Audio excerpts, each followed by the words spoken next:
Dearly beloved, we are gathered here today to get through this thing called life. Wait. Dearly beloved, we are gathered here today to mourn the loss of something that brought a lot of people a lot of joy.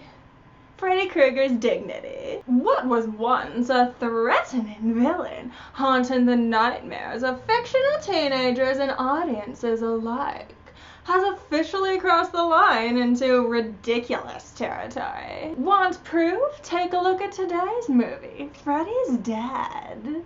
Yeah, they've officially dropped the whole Nightmare on Elm Street title. Now they just want to assure you that the franchise is 6 feet deep and never coming back. Unless it's for a new Nightmare, or Freddy vs. Jason, or the remake. Hey, you remember that time that Friday the 13th titled the 4th movie The Final Chapter, and then proceeded to make 8 more movies? Don't know why I thought of that just now. Anyway, Freddy's Dead. A common theme with, well, all these movies is that the script that they end up using is very rarely the script that was first suggested. Usually, the studio will toss around a few ideas before finally settling on one. And normally I don't even mention that in these reviews because the ideas that they ended up using are so much more important than the ideas that they scrapped. But in this scenario, a scrapped idea actually follows continuity so much better, and it explains some of the decisions that made it into the final product. Okay, so, in one of the scrapped scripts, Freddy's Dead actually took place several years in the future, with Alice's son from Dreamchild reappearing as a 15-year-old boy. This story would have involved the boy trying to avenge his mother's death after Freddy finally got to her. But at some point, it became clear that they were going to have issues getting Lisa Wilcox to return to play Alice. So rather than go over that whole recast debacle that they did to poor Kristen, they decided to just scrap the whole idea altogether. So Alice's son was replaced with just some random dude, John Doe, so named because not even he has any idea who the fuck he is. John Doe wakes up in the middle of nowhere, wanders around for a little bit, and then gets thrown into some sort of home for troubled youth, or something. The only things he knows is that he has to stay awake for some reason, and he's irresistibly drawn to the town of Springwood. His doctor, Maggie Burroughs, figures that he must be from Springwood, and that the best way to jog his memory would be to bring him back. Oh, and a couple teenagers tag along, 'cause we need a body count. Simple enough slasher plot, right? Well, here's where things get interesting. You remember how I mentioned that the scrapped script took place several years in the future to allow Alice's son to just age up a little bit. Well, they didn't change the timeline when they changed the script. We're still 10 years into the future, and a lot has changed for Springwood in the last 10 years. For instance, Roseanne Barr is there. Also, all children have been removed from Springwood in an attempt to purge Freddy out, leaving nothing more than a bunch of adults who have been driven crazy by the lack of children. I don't get it. Why are the adults crazy? The only use for children I've had in the last 3,000 years has been dinner. And look at me, I am perfectly stable. Also, the Roseanne Barr cameo proves that there are adults in Springwood who want children, to the point that they're willing to risk bringing Freddy back for it. So if that's the case, then why don't they just, make more? Springwood's birth control game has been on point for 10 years now.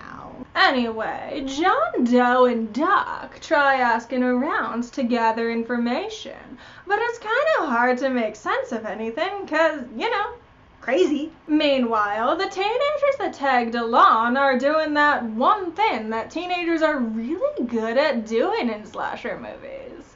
They picked off one by one. It takes some time, but John Doe and Doc are eventually able to piece together a timeline for Freddy's life. And I do mean his entire life. We watch Freddy get bullied at the orphanage he was apparently raised in. We watch him get abused by his foster father. Great Alice Cooper cameo, by the way. But the most important thing we learn is that before he was murdered, Freddy was a husband and a father. John Doe becomes absolutely convinced that he's Freddy's son, and that that's the reason why he was drawn to Springwood. But someone call M. Night Shyamalan, cause we've got a twist on our hands. Freddy's offspring is actually Doc Burrows, who's now mad because learning this made her remember that Freddy killed her mother when she was a Rugrat. So Freddy just has to die. And now is the point where we get into kinda spoilers, but it's the title of the movie, so fuck it. How does Freddy die? He's been ripped to pieces, he's been buried in hollow ground, he's been shoved back into his own mother's womb. What's the thing that warrants this as his ultimate death? He gets dragged into the real world and then exploded. So, the exact same thing that Nancy did to him in the first movie. And failed with. Yeah. That'll keep him down for sure. Also, they reveal that the thing that keeps bringing Freddy back to life is this little floating demon thing that apparently offered him eternal life when he died. But the special effects are really bad, and they kind of look like floating sperm with teeth. And I'm just really having a hard time taking this seriously, you guys. Like, I'm struggling here. Let's get one thing straight here. This movie is not a horror movie. It's a straight-out comedy. Even the death scenes are played more for laughs than anything. So if he makes you jump up and hit your head on the ceiling, Super Mario style, then your unconscious body will literally defy gravity to do it. Weird to think that that's what's been happening to Nancy all along, but this movie's establishing rules now, so I guess we need to hate them. There is some gore, of course. It is still a Freddy movie, but that's not the main focus here. The focus is on jokes, and some of them are kind of funny.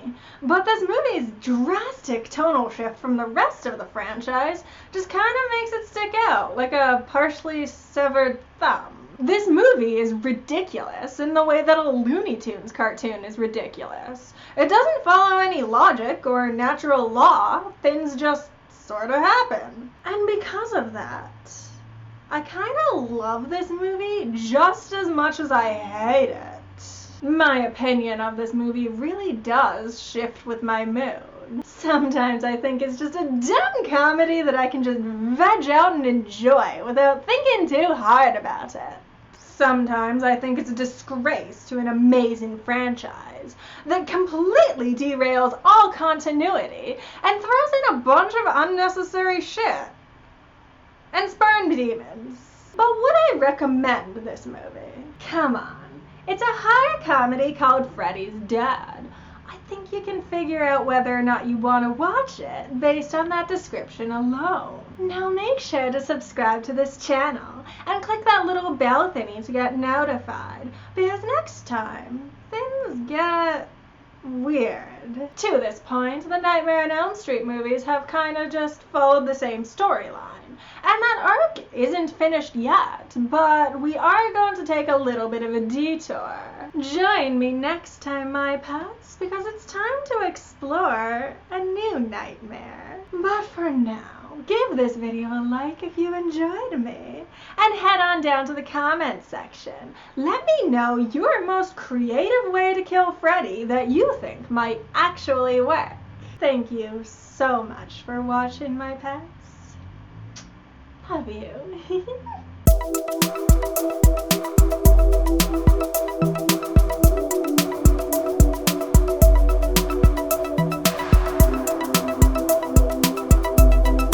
Oh my god. This is the last time I wear this prop.